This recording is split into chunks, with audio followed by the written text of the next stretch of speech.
Um a cada 4 brasileiros pode ser considerado analfabeto funcional. Apenas 8% mostram domínio em português e matemática. Os números são parte do estudo Analfabetismo no Mundo do Trabalho, divulgado pelo Instituto Paulo Montenegro e a ONG Ação Educativa. Conosco no estúdio para falar dos resultados dessa pesquisa, a diretora executiva do Instituto Paulo Montenegro, Ana Lúcia Lima. Tudo bem, Ana? Boa tarde para você. Boa tarde. A que vocês atribuem esses números? São preocupantes, né? 27% dos brasileiros considerados analfabetos funcionais, é isso? De fato, a gente vem numa trajetória, apesar de ainda ter números muito graves, de melhoria, né?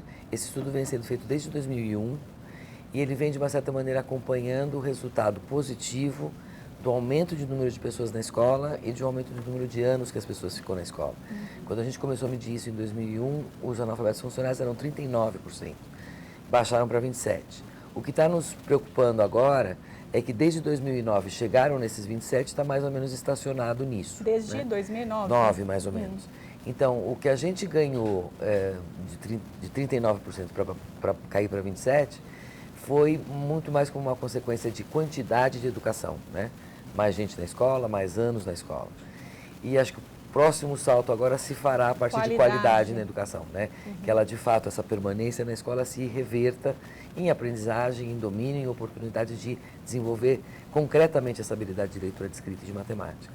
Como é que foi feita essa pesquisa, Ana? E quais outros números você tem para passar? Então, a gente, desde 2001, aplica uma metodologia que seleciona uma amostra de 2.000 pessoas em todo o Brasil, de 15 a 64 anos.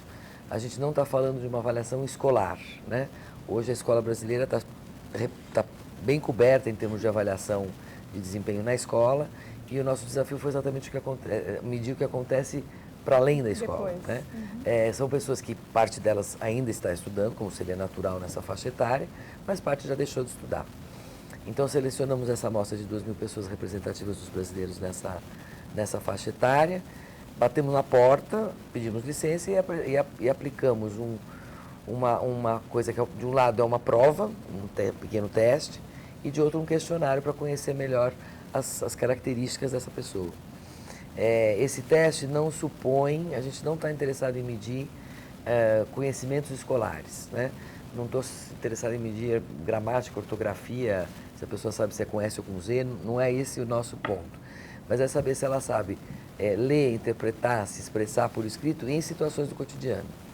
Então, um bilhete que ela recebeu, uma compra que ela vai fazer, um desconto sobre um produto, uma bula do remédio, enfim, um manual de instrução de como funciona alguma coisa, um gráfico que saiu numa reportagem de jornal.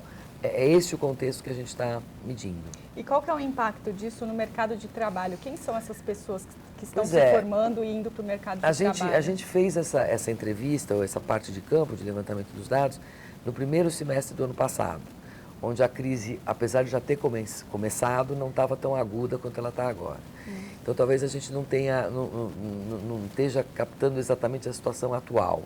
O que a gente via naquela época é que o não domínio do alfabetismo, ou seja, as pessoas que são completamente analfabetas, de fato tinham menos propensão de estar empregadas do que as outras, né?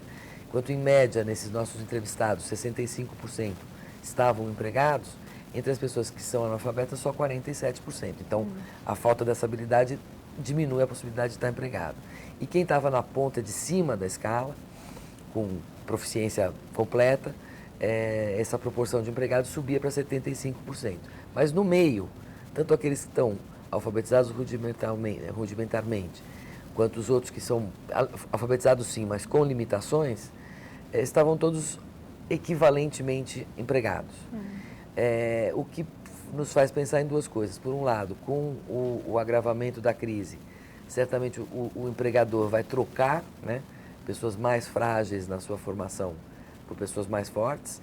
Então, essas pessoas com menor domínio vão perder seus empregos, né? E, por outro lado, pensar no desafio que é para as empresas que hoje lidam crescentemente com maquinário, com tecnologia, com inovação, com computadores, etc., como elas não têm também o desafio de acomodar essa mão de obra que tem esses limites de alfabetismo e, portanto, afetam negativamente a produtividade, a competitividade, a eficiência mesmo das empresas. Então, os desafios são muitos, né, Ana? Então, o principal Sem deles dúvida. é olhar para a qualidade, você acha, Então, eu acho da que a gente tem que educação? olhar para dois ângulos, né? Por dois ângulos. Por um lado, garantir que a escola deixe de produzir analfabetos escolarizados, né?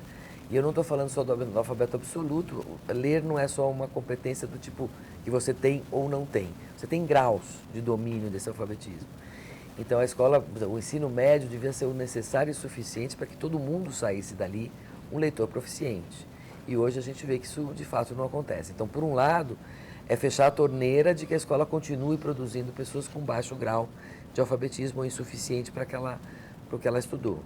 E de outro, o que a gente faz com os adultos que já estão aí, que não vão voltar para a escola, né? Que já são vítimas de não ter tido uma educação ou quantidade ou qualidade adequada e que outros atores da sociedade podem oferecer oportunidades de aprendizagem. E a gente acha que o trabalho é um espaço importante para isso. Ana, onde que é possível ter acesso à pesquisa? Ela está à disposição? Esse relatório sintético já está à disposição e daqui cerca de um mês, mais ou menos, a gente também disponibiliza as bases de dados, de maneira que se acadêmicos, estudiosos queiram também fazer estudos mais aprofundados, isso também seja possível. Hoje esse relatório sintético está disponível tanto no nosso site, ipm.org.br, quanto no Nação Educativa, que é acaueducativa.org. Tá joia, Ana. Obrigada, viu, pela Obrigado a você. entrevista. Obrigado.